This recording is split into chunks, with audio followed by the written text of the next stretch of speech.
rare and startling sighting on Belle Isle. Oh, I did a triple, quadruple take. U.S. authorities confirmed the sighting of an alligator. Striking Canada Post workers moved their picket line to Purolator. And we have reason to believe that our parcels are coming from Canada Post over to Purolator. And on the sidelines in Lasalle, the Sandwich Sabres football squad benefit from a foreign exchange student. I just went to playbook, and just in 1 hour I just learned whole playbook.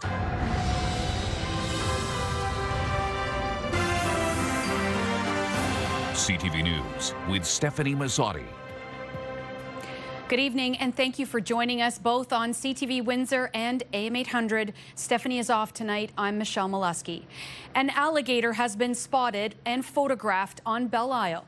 This may sound like a joke or another case of AI manipulation, but Michigan's Department of Natural Resources says while no visual confirmation has been made, it is a credible sighting.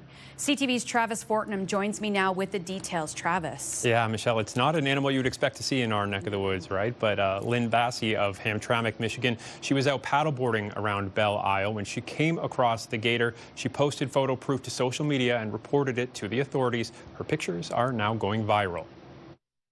There is a freaking crocodile or alligator over here. It's an alligator, and seeing it sunbathing on shore might not seem like a remarkable picture, but it's where the photo was taken that has people talking. Oh, I did a triple, quadruple take. Lynn Blasey was paddleboarding around Detroit's Belle Isle Sunday. Yes, Detroit, Michigan, when she spotted the animal. I was like, wait a minute, what? Only a few feet long, but definitely not native to the area. Okay, is there, like, does this alligator have a parent somewhere that is more of a threat? Blasey snapped a few pictures and a screenshot of the location off Dryker Trail. You can't see the exact spot from Windsor, but it's not far. She reported the sighting to Michigan's Department of Natural Resources. He's like, oh, you saw it too? A spokesperson for DNR tells CTV News while no visual confirmation has been made by Department of Natural Resources personnel, a photo with geolocation data was obtained. The report is considered credible and consistent. Blasey's sighting actually wasn't the first. Park visitors reported a young reptile back in August, but state officials couldn't track it down. Now, with photo evidence, visitors are urged to be careful. Though the reported animal appears small, all wildlife can be dangerous and unpredictable. If you observe unusual wildlife activity, please report it immediately. It's a wonderful place to experience wildlife. Yeah. Yeah, and you really got to taste for that. I sure did. So the advice is not to head to Belle Isle hoping to spot the gator, but it is a great day trip. There's even a free aquarium where you can safely check out some other interesting animals. Michelle. What an incredible story, Travis. Thank you so much for bringing that to us tonight. Travis Fortnum tonight in the newsroom. 2 people have been arrested following a 6-hour standoff with police. Just before noon on Tuesday, police were called to a home in the 2300 block of Lincoln Road. Officers say a 51-year-old man had violated his bail conditions and barricaded himself in a shed. A second man, a 56-year-old, was also inside the home and wanted on an outstanding warrant. He too refused to come out, according to police. After several hours, so a search warrant was obtained. The police were able to arrest both men without further incident. The first-degree murder trial of Brian Marbury, the Michigan man accused of killing his estranged wife, continued today, with a focus on how police tracked the movements of Marbury in the days surrounding the disappearance of Sarah Boulay. Jurors heard new details about surveillance video, receipts, and the items investigators allege tie Marbury to the scene. With more, I'm joined tonight by CTV's Sanjay Maru. Sanjay. And Michelle, a warning as usual, the details of this case are disturbing. Today's focus was on how this case shifted from a missing persons investigation to a homicide, as a Windsor police sergeant walked the jury through the turning points here, from the first report at Hiatus House to video surveillance and ultimately the discovery of Boulay's body.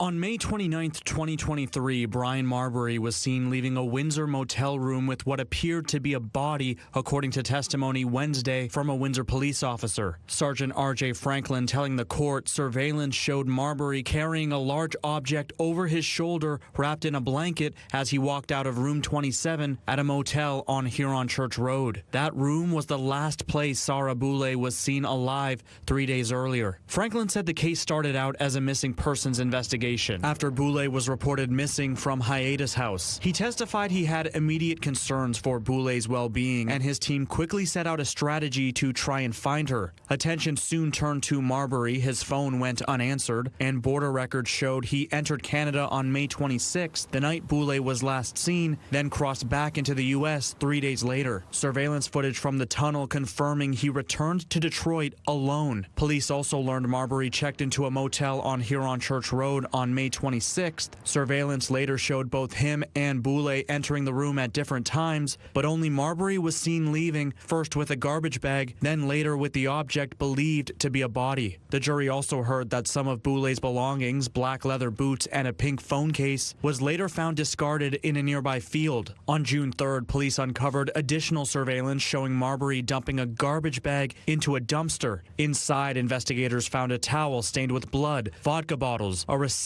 signed by Boulay, and store receipts for bleach and a shovel, both purchased May 28th at nearby stores along Huron Church Road. Franklin added that other surveillance cameras also captured Marbury moving around the area. According to the officer, a surveillance clip taken just after 2:30 in the morning on May 29th showed a man resembling Marbury pushing a Herbie Kirby garbage bin near the motel. Sergeant Franklin says he believes that bin was used to transport Boulay's body to the wooded area where she was found on June 6th. This trial started back on September 16th, and since then, the prosecution has been presenting all of its witnesses. The lawyer for the accused, Ken Marley, says starting tomorrow, Sergeant Franklin will be cross-examined, and then he will announce whether he is calling a defense. Marbury has pleaded guilty to causing an indignity to a human body, but not guilty to first-degree murder. Michelle. All right, thanks so much for this update tonight. Sanjay Morrow reporting for us tonight in the newsroom. The first day of October, and it's finally starting to feel a little bit like fall. Meteorologist Gary Archibald joins me now with our first look at the weather. Good evening, Michelle. Good evening, folks. We're talking about beautiful clear sky, gorgeous conditions, temperatures in the low to mid 20s across southern, central, and southwestern Ontario. For us, we are likely to still be in the midst of this massive system of high pressure, that will keep us clear and relatively fair for, I believe, the next 5 to 6 days. And speaking of this evening, we are mostly clear yet again, just like last night and the night before that and the night before that. It's a broken record of great weather.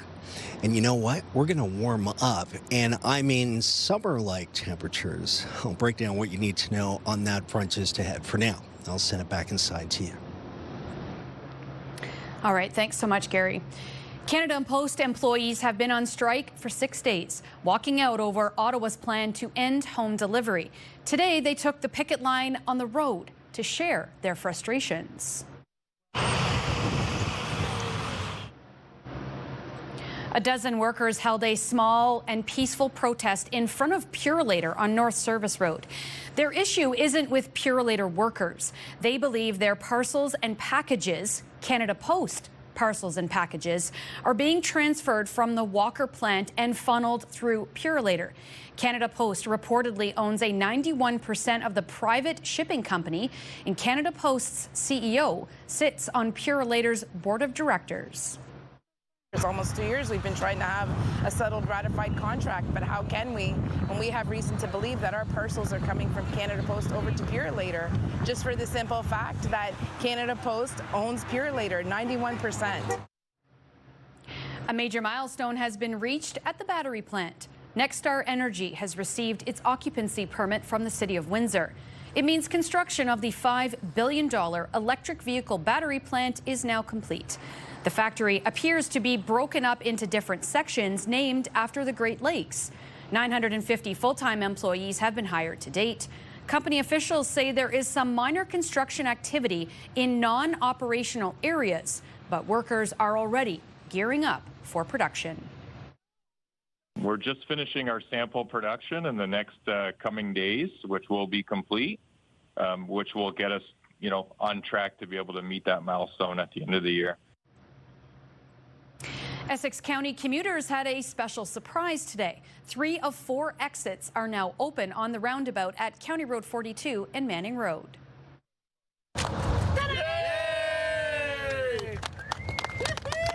The roundabout will be open, but it will be open for north-south directions and the east direction. This latest County of Essex roundabout project was completed within budget and on schedule. While this new roundabout will be most welcomed by commuters and residents, finally we don't have any red light stops here. The fact is everyone in the county benefits when a major thoroughfare becomes safer and less congested. On our side, on Manning Road, we're talking about 3,500 new homes.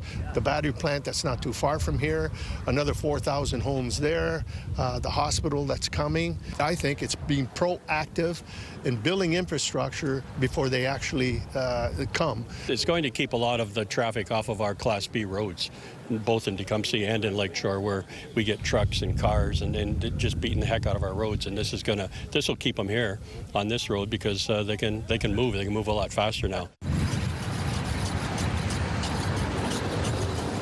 But we still have County Road 42 closed to the west for construction. That's a project that will continue through the rest of the year and then into the spring of 2026. Sometime closer to the summer, we'll have that open. So this brings us to our question of the day. Do you prefer roundabouts or traffic lights at busy intersections? Go to our website, ctvnewswindsor.ca, to have your say. On Monday, we asked if you believe Canada has made sufficient progress towards reconciliation with Indigenous people. Out of more than 1,000 votes, 71% say yes. Sticking with traffic a moment longer, you might want to avoid the far east end of EC Row this coming weekend. The westbound lanes from Manning to Banwell will be closed for water main installation. The eastbound lanes will remain open. However, westbound will be closed from 8 p.m. Friday, October 3rd to 6 p.m. Sunday, October 5th, weather permitting. Detour signage will be in place. Banwell, L'Esperance, and Manning roads will all remain open as normal. Well, they've been open just over a year, but the new no-name grocery store in Lasalle, it's closing. The store opened on September 5th, 2024 at the Windsor Crossing Premium Outlet Mall, promising shoppers could save up to 20% at this location. In a statement to CTV News, Loblaw said while they saw a strong initial response, the location hasn't built the customer base needed to remain sustainable long-term. One of 3 pilot stores, the final day of operation is October 25th. Loblaw is, however, opening a No Frills on October 30th across from Devonshire Mall. A scathing audit slams a multi-billion-dollar job fund. Was it fair or favoritism? That story is still ahead on Windsor's News Leader. And she spent more than 60 years studying and saving chimpanzees, educating millions around the world along the way. Tonight, we remember the life of Jane Goodall. Tomorrow, Bench Talks. How do you feel about Windsor's homeless downtown? Got an idea that might help? We'll tell you how you can join the conversation. That story is tomorrow at 6 on CTV.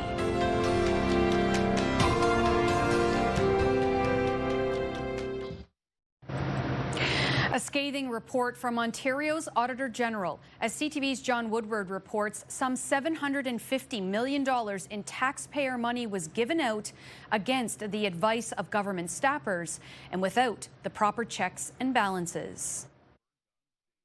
Transparent or accountable. That's the assessment of the province's Auditor General, Shelley Spence, after looking into the multi-billion-dollar Skills Development Fund, a fund trumpeted by the Ford government in many press conferences about training workers, though Spence found many of those programs were given funding despite the assessments of nonpartisan staff. 54% of all approved applications, representing $742 million in funding, were rated poor, low, or medium against the stated program objectives and criteria. One low-ranking applicant given $4 million even though it had no experience managing government money. Another low-ranking project, just one person to train themselves. That was approved too. $126 million was given to applicants with lobbyists, including one we first told you about, former Premier's office staffer Amin Massoudi, who shepherded an application for at least $11 million to train people working in restaurants. If you scored high in your application to this program, you didn't get the money. But if you scored low and you had a lobbyist, then you get the money. To me, that is textbook preferential treatment, or in other words, this looks like corruption. Opposition leader Merritt Stiles calling for an integrity commissioner investigation, as other party leaders said the fund had turned into a slush fund that smells and feels like the Greenbelt. It's the usual suspects. Indeed, CTV News reported Massoudi went for a massage with a Greenbelt developer before the $8.5 billion land swap was rolled back. Massoudi has told CTV News everything in his application was above board. Ontario's Labour Minister appearing virtually at an afternoon press conference. Did this government really spend hundreds of millions of dollars on low-ranked projects for connected people? Look, I believe in the power of our skills development fund to change lives. And we know with a rapidly changing environment where we need to train workers to meet the disruptive needs of the workforce, that rapid training initiatives work. A line opposition politicians didn't buy. John Woodward, CTV News. John Woodward, CTV News, Toronto. The federal government has rejected a proposal from Marineland to export 30 beluga whales to China. This is a very difficult decision to make, but it is rooted in the Fisheries Act, and I'm proud that in Canada we do have an act that is very specific around the treatment of whales in particular and how it is not okay to keep them in captivity. Marineland has not opened this year and has been selling off parts of its Niagara Falls theme park. In 2019, Ottawa passed the Ending the Captivity of Whales and Dolphins Act and banned the practice of breeding them for entertainment. Ontario's Premier also reacted to the federal announcement, saying he wants the government to take action. It's not just going to China. We can look at other areas that will take these whales. You know, we don't have to move all 30 in one shot, a couple here, a couple there, and we want them to survive. And if they don't, well, the federal government has to answer on that one. One of the world's most prominent scientists, Jane Goodall, died today at the age of 91. Goodall's love of wildlife and research fueled a lifelong passion for chimpanzees and their environment. Here's CTV's Andrew Johnson. When a young British woman with a childhood love of primates but little scientific training traveled to Tanzania in 1960, she changed the way we look at chimpanzees. When I got to Cambridge finally, they were totally horrified. I'd named the chimps instead of numbering them. I talked about them having personalities. I talked about them having minds and being able to have rational thoughts and emotions, happiness, sadness, fear. And all of these things were supposed to be attributes only of humans. Jane Goodall also found the chimps, like humans, used tools. She incorporated their distinct personalities and family relationships into her work. Being out in the wild, you know, back when I dreamed of it, there was nobody doing anything like that. Goodall considered it her lifelong quest to protect the planet. We've got a window of time, I believe, to start slowing down climate change, loss of biodiversity, to alleviate poverty, to bring to an end the terrible industrial farming, especially of animals, to try and persuade the very wealthy to be a little more considerate of the future. Goodall married twice and had one son. In 2003, she was appointed a Dame of the British Empire, and she received the U.S. Presidential Medal of Freedom in 2025. I want to be remembered for having helped people to understand the true nature of animals, that they do matter as individuals. Well into old age, Goodall was on the road hundreds of days a year, speaking up for animals and the environment, trying to empower people to do their bit, as she called it, believing millions of people making small changes can make a huge difference. Andrew Johnson, CTV News, Vancouver. A new carbon capture facility in Alberta is taking pollution out of the air and sending it underground. The company behind the plant says this is just the beginning. CTV's Kevin Green reports. The $110 million Deep Sky Alpha project in central Alberta pulls carbon dioxide directly from the air, liquefies it, and prepares it for underground storage. At the very core of it, direct air capture is basically vacuuming the sky. We're trying to get CO2 molecules from the atmosphere, produce them into CO2 gas that then gets stored underground in a safe and regulated manner. What makes the Innisfail facility unique is that it operates several direct air capture systems side by side. Companies from around the world wanting to assess their tech under real-world conditions are set up here. So we are not going to be only looking at one technology of one company. We are going to look across the spectrum at the leading technologies in direct air capture right here in Innisfail, Alberta. Construction created more than 110 jobs, with 15 permanent workers now running the site. The company's CEO says Alberta's skilled oil and gas workers drew the company to Innisfail. A lot of what we do ultimately does become gas processing. So what that means is the labor force from the energy sector is actually a natural pool for us to attract folks to work at our facility right here. Deep Sky envisions 100 large-scale plants nationwide, creating thousands of high-demand green jobs.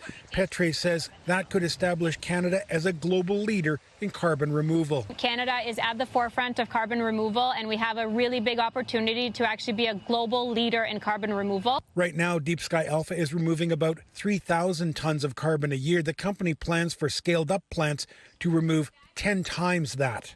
Kevin Green, CTV News, Innisfail. The blame game has begun in Washington after Republicans and Democrats in Congress failed to avert a government shutdown last night. Today, we're in the middle of the Schumer shutdown. The Democrats have caved in to the radical wing of the Democrat Party, caved in completely, abandoned the American people in the process. And why? Well, one of the reasons is Chuck Schumer wants to try to prove to somebody that he's more liberal than AOC. Republicans thought that they could barrel us into a shutdown because they didn't want to protect the health care of the American people. Well, now they've seen they can't bully us, they can't barrel us. They don't have the votes to push their partisan bill through that did nothing to protect American health care. Some of the country's most iconic parks, monuments, and museums closed today, leaving tourists disappointed. The main sticking point, as mentioned, healthcare. Democrats want to negotiate now to restore funds to Medicaid and extend subsidies for Obamacare. They expire at the end of the year, and analysts say without them, premiums will skyrocket. Republicans say they want to negotiate that later. For now, emergency services will continue to operate. About 750,000 federal workers are now furloughed.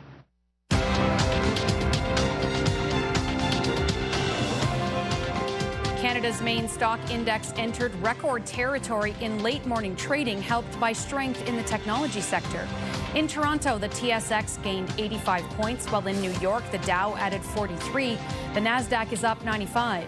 The Canadian dollar lost almost 1/10 cent, and on commodity markets, gold gained more than $24 an ounce. Oil fell 59 cents a barrel. It started with a fall after her father could not get up on his own.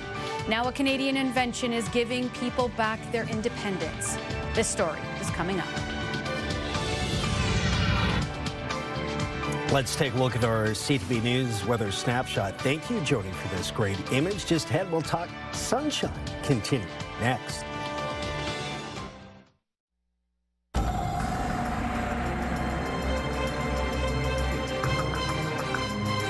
Bright, clear, sunny day out there. Meteorologist Gary Archibald joins me now for a full look at the weather. And Gary, I really hope we're done with the heat, but I will keep that sun. Sunshine is going to stay with us. Of course, we need the sun, obviously.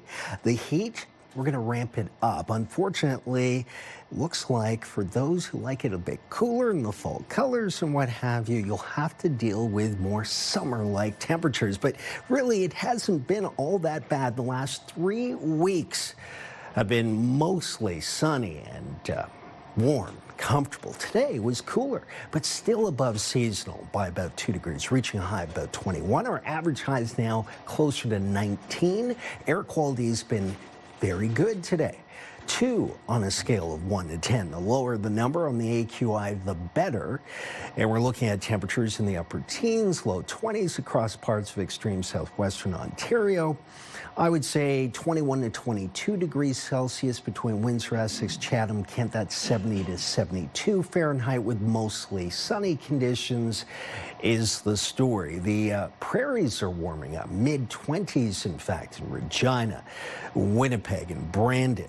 The worst case scenario for us is we'll just get cool tonight through the overnight, early morning for Thursday. The winds have actually helped to keep the air quality in that good range, less than 3 in fact the last couple of days. We've been breezy. I would say close to about 35K, the gusts expected in Chatham, Kent through to 10 o'clock, about 25 in Windsor, Essex. So we like the breeze. It's sort of refreshing. It's a bit cooler tonight under a mostly clear sky. I think the temperatures will get down to about 10 or 11 degrees, but that's seasonal for this time of the year. The next 24 to 48 hours, fair weather cloud for the most part. A good southwesterly flow keeps things warm, and that's where temperatures are likely to rise. I think we're looking at mid to upper 20s as we head towards the weekend. We are still sunny. The ridge of high pressure is providing the fair weather trend. That pattern's in place for Thursday, Friday, Saturday, Sunday, Monday, the next 5 days straight. Tomorrow, 23, mostly sunny. Sunny on Friday, 27, then 28, followed by 27. On a fair weather Saturday, followed by sunny on Sunday, 29, maybe even 30 on Monday. Mixture of sun and cloud, and then rain, 26 on Tuesday, and then 20 degrees a week from now. Michelle, unfortunately, it looks like it's going to warm up. It'll be sunny. Enjoy. Lifetime, brought to you by Safeguard Medical Alert Systems. A simple fall at home can be life-altering for a senior. In some cases, it could mean waiting for help or calling 911, but something as simple as just getting back up. But as CTV's Hafsa Arif reports, a Canadian invention is giving those with mobility issues their independence back. It all started when Tracy McGilvery's father, Ray, began to fall at home. He couldn't get back up on his own anymore. And Mom was unable to help him. She was 81, not without putting herself at significant risk. So if neither my husband or I were home, they would end up having to call 911. She says her family tried every product out there, but nothing helped. McGilvery quickly learned her father's situation wasn't unique. Everybody had a story about either their grandparent or their parent or another extended family member, somebody they knew, or their spouse that was experiencing falls, and nothing was out there to help. Emergency crews are being called out more and more just for lift assists, which is why McGilvery decided to build a device to help. Started building it with 2x4s and plywood and taking apart car jacks and taking apart drills to simulate motors and actually building functional mock-ups. Now named Raymex, in memory of McGilvery's father, the product is simple to use. With the push of a button, it gently lifts the person back to their feet. So we started selling commercially in June, taking orders commercially. And so we've got 90% of our first production run is already committed. The product is made right here in Nova Scotia. The device rolls off the line in Amherst later this month, destined for homes across Canada, the U.S., Europe, and beyond. All of those 4 markets will all be served from the Amherst plant in Nova Scotia, and we're in the process of negotiating and finalizing a licensing deal. Inspired by her father, who sadly never got to use the finished product, McGilvery says the Raymex is more than just a project. It's about independence, dignity, and honoring her parents. Hafsa Arif, CTV News, Halifax. There's excitement building up for this year's Zombie Walk. The event was a ghoulish success last fall with hundreds of scary-looking characters invading downtown streets. Zombies will start gathering on Olette between Wyandotte and Tuscarora before the parade launches at 6. The 2K route ends at the Polisher parking garage where there will be a zombie block party. Some of the zombies tell us they're looking forward to scaring people for a good cause. We give back to a worthy cause for the downtown mission. Like, from all the years that we've been taking away, it's great to give back. Because just because we have no brains doesn't mean we have no heart.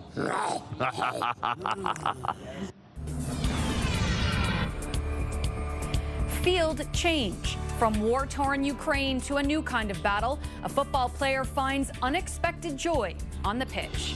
That story's coming up on Windsor's News Leader. 5K a day is back on 93.9 Virgin Radio. Listen to Hannah and Johnny in the morning for your chance to win $5,000 Every weekday. 5K a day. Virgin Radio.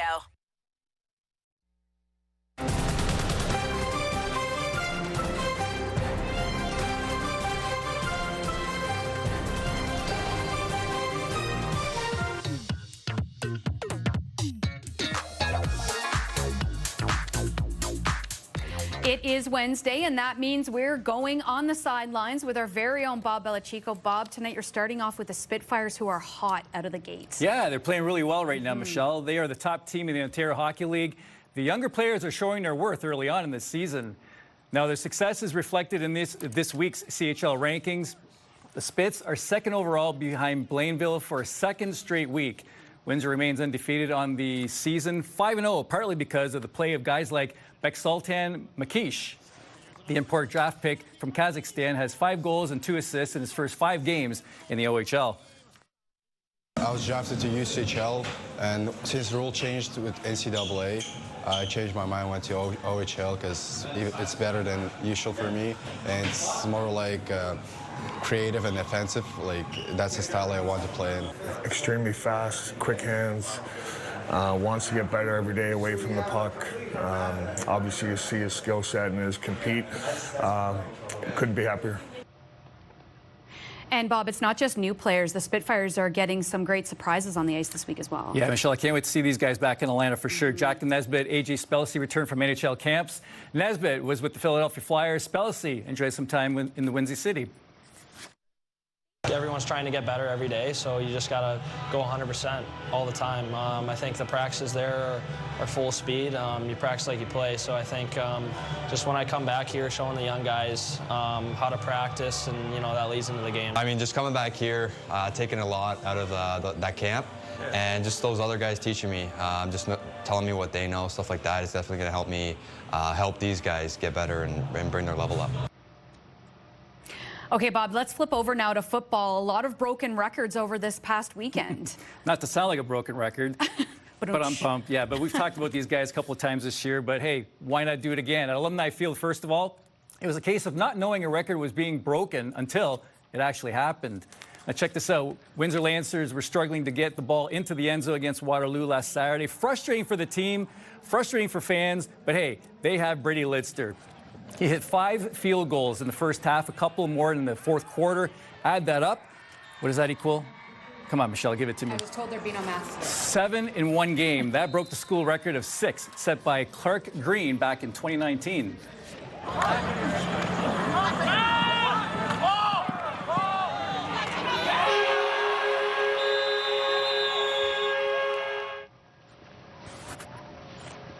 Great touchdown there. That's the record breaker right there.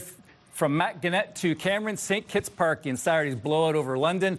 Gannett threw for, this is incredible, 6 touchdowns again this year. Second time he's done that to break a 30-year-old OFC record and tie a national record with 35. I'm surprised he didn't break the extraterrestrial record that night.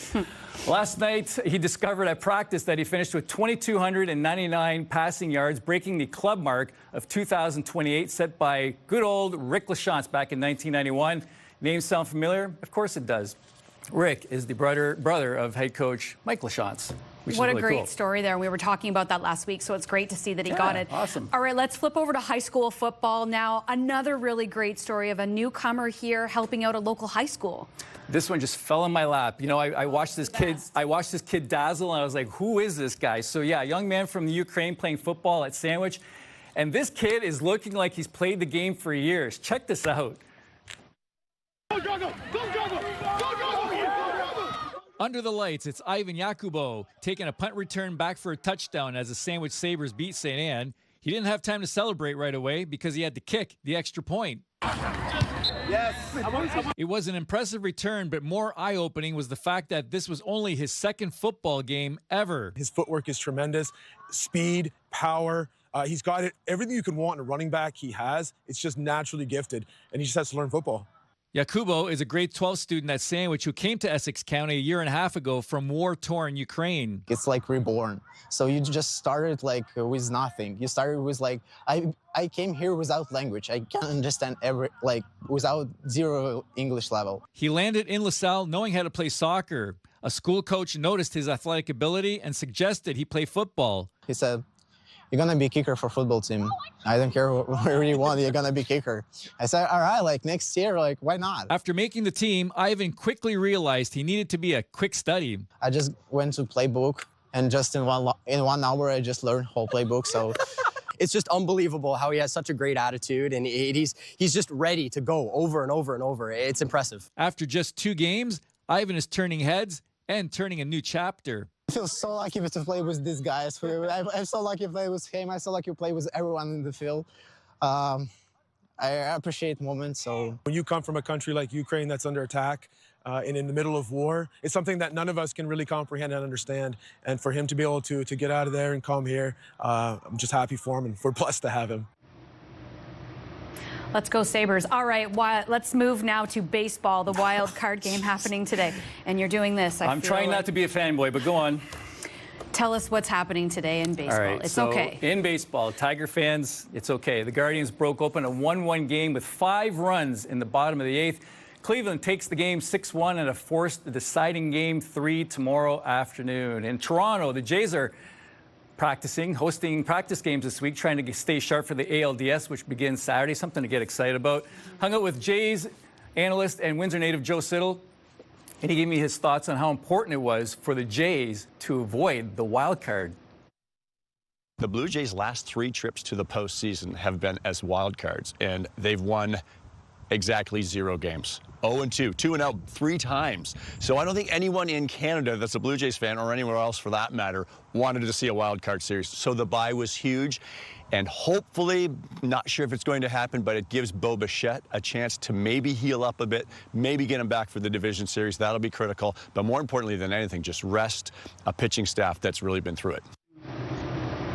I admit I don't know a lot about baseball, but I'm now understanding you don't want to play in that wild card. No, because now the Tigers are stuck in Cleveland for a 3rd game instead of coming back here to Comerica Park. So, yeah, it's all on the line tomorrow. You're trying to battle it out to get to that, whereas the Jays can just kind of This should focus. never have happened. So, you know what? If it's okay, done Bob. tomorrow, then we just go to the Blue Jays. I mean, hey, we're all rooting for the Blue Jays as well in this region as well.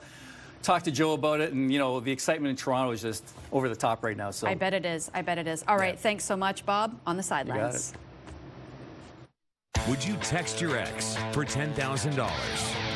89X is back. Listen for the keywords and text your ex. It's never been more rewarding to get back with your ex. Only on Windsor's Alternative, 89X. This is your CTV Windsor Our Community Calendar. Support in honor of the ones we love with Viva Il Vino.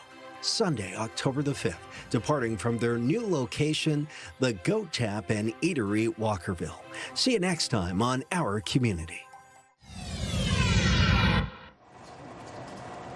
It's time to check in now on what's happening now with Melanie Kentner. Melanie, returning now to the subject of road construction.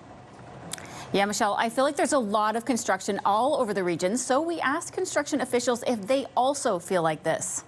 And they reminded us of this website, Municipal 511. As you can see, it notes each and every construction project across Ontario. If you zoom into Windsor, Essex and Chatham-Kent, there's a lot of construction underway. The map also indicates where the cameras are, so you can take a closer look, and it will tell which routes are being used by heavy trucks. So if you feel like there's construction everywhere, the Director of Infrastructure says you're right, with good reason. There's a lot happening, and there's a lot happening because of the growth rate we're seeing now, and our ability, I guess, through planning and taxpayer dollars to really unstuck the work that had to be done, and it got unstuck, and now we're all working at it. You'll find a link to that construction website on ours, ctvnewswindsor.ca. We've also got a story online, Melanie, about a new police auxiliary program. Yes, the Lasalle Police Service is launching its first ever auxiliary program.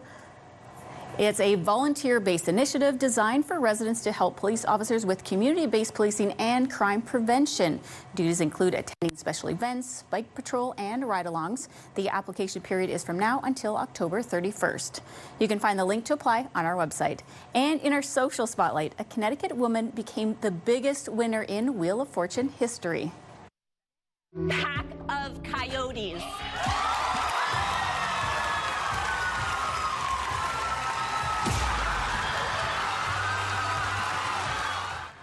Wow, Christina Derajanic is taking home over $1 million in prizes. She says she can now pay off her student loans and buy a home. She joked on the show about quitting her job, but afterwards she told ABC she's still planning on working. I love that reaction. She's so excited. You can feel how excited she's. A bit overwhelming, but I love it. It's so great. Yeah, it's just incredible, and she's going to have fun spending that money. Oh, that would be the fun part for sure. All right, Mel, I love the social spotlight. Can our viewers be a part of it? Yes, you can email it to newsnow@bellemedia.ca or text it to 10400. Mystery Messenger. When we return, the meaning behind a series of affirmations quietly brightening lives, and the mystery person sharing hope. The latest news to start your day. Interviews, conversations with the top officials, the difference makers, and personalities in Windsor, Essex. Only on Windsor, Essex #1 morning show. It's Mornings with Mike and Meg on AM 800.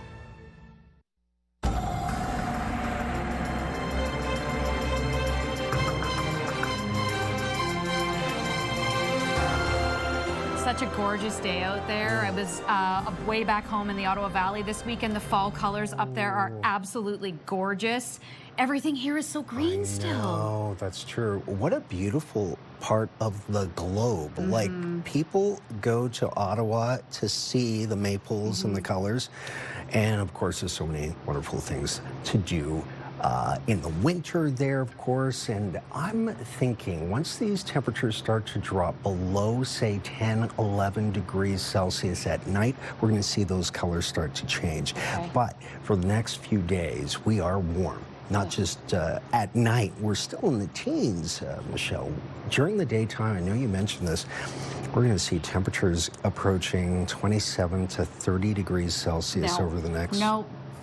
I'm done with that heat. Okay, no. so I want the numbers on the bottom. We will not. Prefer the numbers on the bottom. You want 11 degrees for your daytime high? Heat, for sure. I didn't. Just so you know, put that order in. I put my order in officially, all right. Gary. Okay. It's in. All right, Travis Fortnum joins us now. Travis, what do we have on deck for this evening? Well, Michelle, a big local name is marking a big birthday. This Saturday, October 4th, would have been J.P. Weiser's 200th birthday. To celebrate, the Walkerville Distillery is putting out a super exclusive, very limited batch of whiskey.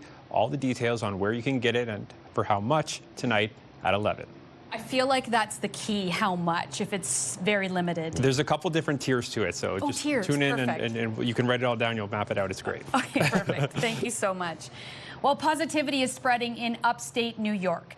Brett Davidson shows us how a simple act is spreading joy across Rochester. The people, united, will never be divided. We're living in an age of anger and rage, a divided country, seemingly unwilling to hear the other side. But take a drive down Long Pond Road in Gates, and suddenly a ray of sunshine, inscribed on an old chalkboard at the corner of Long Pond and Trolley Boulevard. There's no mentions of politics or cultural issues, just a message to boost your spirit and help get you through the day. You ever notice these signs, the sign over here? Yes. What do you think about that? I think it's cool. Yeah? Yeah. What do you like about it? And it brightens up your day. The message changes every day, but few know who is behind it or why their campaign of positivity began. Does it make you curious? Very, very. It's the talk of the station. Everybody's wondering who's putting it out there. Well, I just always wonder why they changed it, but I never asked, no. How's it make you feel when you see it each day? Warming, good. More and more people are taking notice. It has even spurred messages of appreciation on the Gates Chi Life Facebook page, with some even posting photos of the daily affirmations. So touched by the uplifting messages, people leave gifts and cards and signs of their own, giving thanks.